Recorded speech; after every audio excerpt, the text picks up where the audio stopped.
Amen!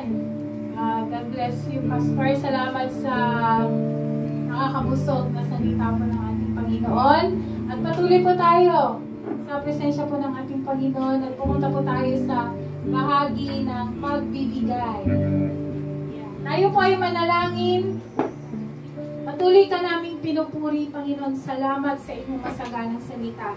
Salamat sa inyong ginamit sa katawan po ng aming bishop.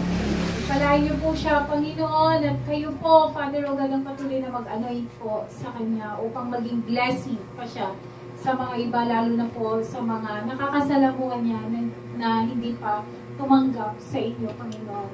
Maraming salamat at Lord, sa dadako po kami sa gawain po ng pagbibigay. I-bless niyo po ang bawat isa, lahat po ng sources of income namin. I-bless niyo po ito, Panginoon, at I pray, Father o God, na huwag niyo po silang pababayaan. Amen. Sa lahat po, Panginoon o God, Lord, ng pagkain, financial, at sa material, Panginoon. Patuloy, Lord, na ibuhos mo po ang biyaya po sa bawat isang miyembro dito sa City of God ng Balitang Naway, Panginoon. Maraming salamat sa inyong pag-ibig. Maraming salamat sa provision mo, Panginoon. At patuloy ka namin tinatas, pinapasalamatan. Ito pong aming dalangin sa pangalan po ng aming Panginoong Yesus.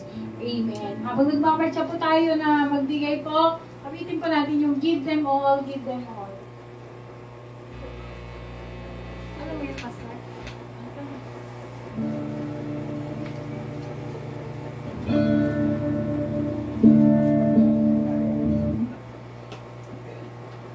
Amen. Yung mga nakakalam po ng awit. Lahat po ibigay po natin, maging ang ating wounded heart, shattered dreams, broken toys,